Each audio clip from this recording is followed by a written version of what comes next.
Hello guys, welcome to my YouTube channel. आप देख सकते हो एलटी का पेपर बहुत नज़दीक है, तो इसी बात को ध्यान में रखते हुए यूथ कंपटीशन टाइम्स के सॉल्व पेपर आपके लिए मैं ला रही हूँ। तो उम्मीद है कि आपके लिए यूजफुल हो।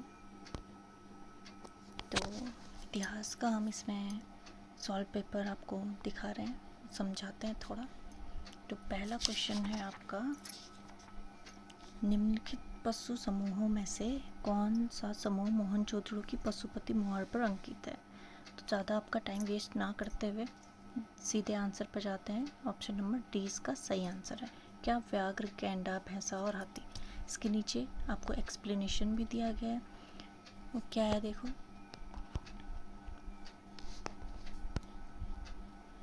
मोहनजोदड़ो से प्राप्त एक मोहर के ऊपर पद्मासन की मुद्रा में विराजमान एक योगी का चित्र मिला है।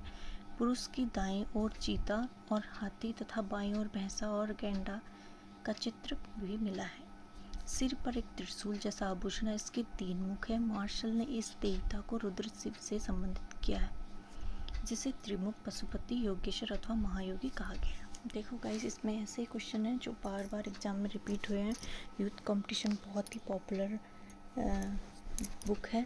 कोई सा भी आप इसका एडिशन लेते हैं तो वो आपके लिए बहुत यूजफुल होती है। तो ध्यानपूर्वक इन क्वेश्चंस को देखिए। अगला क्वेश्चन है, सबसे पहले 4 आश्रमों का वर्णन आया है, वह उपनिषद है।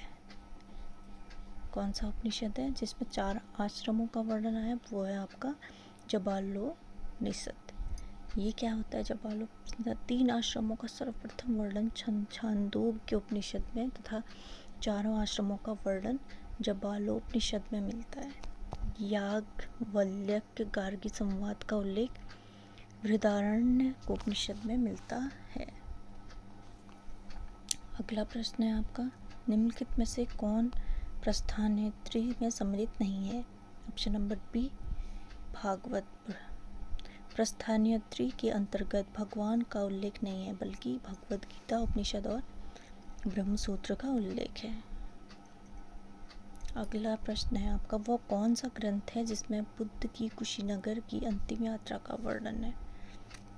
तो जो उनकी अंतिम यात्रा थी तो उनको उनकी मृत्यु हो जाती है, तो बौद्ध धर्म में उसे महापरिनिर्वाण कहते हैं। तो उनका महापरिनिर्वाण सूत्र क्या है जिसमें उनकी कुशीनगर यानी उनकी मृत्यु वाली जो बातें हैं वो उसमें बताए। महात्मा बुद्ध का जन्म, कुछ इससे रिलेटेड चीज़ें जान लीजिए। महात्मा बुद्ध का जन्म 563 ईसा पूर्व में कपिलवस्तु के समीप लुम्बिनी वन में हुआ था। 35 वर्ष की आयु में उनको ज्ञान प्राप्त हुआ। उन्होंने अपना पहला उपदेश सारनाथ में दिया। इसके बाद वह लगातार अपने विचारों से लोगों को अवगत कराते रहे। बुद्ध सबसे अधिक 21 बार श्रावस्ती में वर्षावास किए थे। 80 वर्ष की आयु में कुशीनगर में शरीर का त्याग कर दिया। इसे बौद्ध ग्रंथों में महापरिनिर्वाण कहा गया है। महापरिनिर्वाण सूत्र में बुद्ध के कुशीनगर की अंतिम यात्रा का वर्णन है। नेक्स्ट देखिए, गंगा अवतरण का दृश्य कहाँ मिलता है? मामल्लपुरम में। मामल्लपुरम मद्रास से लगभग 48 किलोमीटर दक्षिणी समुद्र तट पर स्थित है। इसे अब महाबलीपुरम कहते हैं। इस नगर को पल्लव शासक नरसिंह वर्मन ने स्थापित किया था। यह नगर पल्लव शासकों के समय एक प्रसिद्ध बंदरगाह और व्यापारिक केंद्र व सांस्कृतिक स्थल था। वह नगर आजकल उजड़ गया है। पल्लवकालीन वास्तुकला के सुंदरतम उदाहरण महाबलीपुरम में पाए जाते हैं।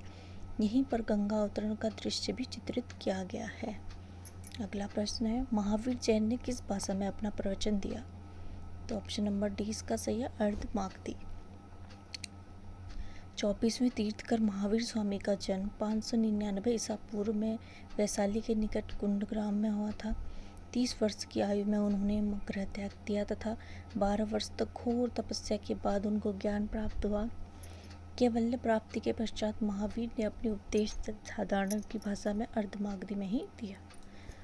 अगला प्रश्न नंबर 7, चतुष्पाद शिव प्रतिमा कहाँ स्थित है? तो ये कहाँ है आपकी?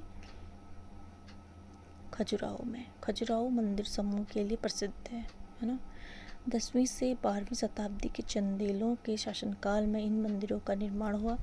खजुराहो के सुंदर मंदिर में से अधिकांश का निर्माण राजवंश के द्वारा करवाया गया था। खजुराहो में 85 मंदिरों के निर्माण का उल्लेख मिलता है। 85 मंदिरों का निर्माण का उल्लेख है, किंतु वर्तमान में 30 मंदिर ही शेष हैं। ये मंदिर शैव, वैष्णव, शाक्त, जैन धर्म से संबंधित हैं। इन मंदिरों में कुंडरिया महादेव का मंदिर सर्वश्रेष्ठ है। यहाँ से चतुष्पाद शिव की प्रतिमा प्राप्त हुई है। अगला प्रश्न है, निम्नलिखित में से कौन चोल वंश का राजस्व अधिकारी था? इसका उत्तर है वरिटपपोतागका। चोल राज्य की आय का प्रमुख साधन भूमि कर था, जिसे ग्राम सभाएं वसूल करती थी। कृषि उत्पादन का 1/3 भू राजस्व के रूप में वसूल किया जाता था।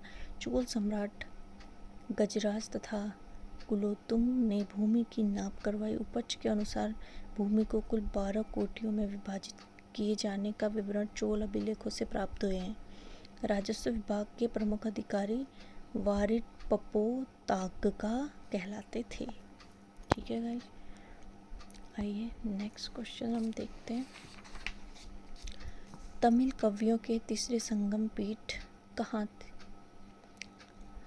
इसका ऑप्शन नंबर सी सही है। संगम तमिल कवियों का संघ अथवा मंडल था। इन संघों या परिषदों का आयोजन पांड्य शासकों के संरक्षण में किया गया था। 3 संगमों का आयोजन हुआ था। प्रथम का स्थान मदुरा, दूसरा कपाटपुरम अलैव, तीसरा उत्तरी मदुरा था। प्रथम संगम के अध्यक्ष अगस्त्य ऋषि, द्वितीय के तोलकापियर तथा तृतीय संगम पीठ के अध्यक्ष नक्कियर थे। प्रश्न नंबर 10, चोल सम्राटों के अधीन कुर्रम क्या था? कुर्रम था कुछ ग्रामों का समूह। प्रशासन की सुविधा के लिए चोल साम्राज्य 8 प्रांतों या मंडलों में विभाजित था। मंडल का विभाजन कोट्टम में हो गया था, जो आजकल के कमिश्नरों के बराबर होते थे। कोट्टम को नाडु जिला में बांटा गया था। नाडु के अंतर्गत अनेक ग्राम संघ थे, जिन्हें कुर्रम कहा जाता है। प्रशासन की सबसे छोटी इकाई ग्राम सभा होती है। तो गाइस, मैं आपको आपसे एक्सप्लेनेशन नहीं पढ़ूंगी, आप वीडियो को पॉज करें और इसका जो एक्सप्लेनेशन है वो आप स्वयं पढ़ें। इससे आप पढ़ेंगे तो आपको ज़्यादा याद रहेगा। तो मैं आपको क्वेश्चन एंड उसका ऑप्शन नंबर ही बताती हूँ, ठीक है। उस गुप्त वाकाटक रानी का नाम उल्लेख कीजिए जिसने अनुदान स्वरूप भूमि दी। किसने दी? प्रभावती गुप्ता ने। और प्रभावती गुप्ता का जो भी एक्सप्लेनेशन है वो आप स्वयं पढ़ें। अगला, किस काल के मंदिर की वास्तुकला में सर्वप्रथम गंगा और यमुना की आकृतियाँ आती हैं? तो गुप्त वंश में। ठीक है, नेक्स्ट है,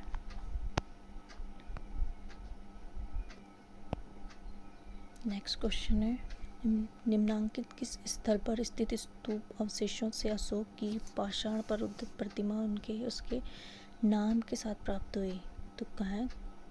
गनगन हल्दी। निम्नलिखित में से किस भाषा में विजयनगर के शासक कृष्णदेव राय ने अपने सुप्रसिद्ध ग्रंथ अमुक्तमाल्यदा की रचना की? तो किस में की थी? तेलुगु में। देखो गाइज, ये क्वेश्चंस आपके लिए बहुत बहुत ज़्यादा इम्पोर्टेंट है, बार बार रिपीट होने वाले क्वेश्चंस हैं, तो आप इनको जरूर पढ़ के एलटी का एग्ज़ाम देने चाहिए। निम्नलिखित में से किसने धर्मराज की उपाधि धारण की, जिसका औचित्य उसके द्वारा समीक सहित अनेक वैदिक यज्ञों के संपादित करने से सिद्ध होता है? तो इसका आंसर है प्रवसेन प्रथा। अगला 17वां प्रश्न है, जिल अल्लाह जो राजाधिकार संबंधी अवधारणा है किसने संबंधित है? वह है बलबन से। अगला है, वह कौन सा प्रथम राज्य था जिसके विरुद्ध अलाउद्दीन खिलजी ने हमले की शुरुआत की थी? तो है रणथंबोर। तो गाइस, आज के लिए बस इतने ही क्वेश्चन है, आप पढ़िए।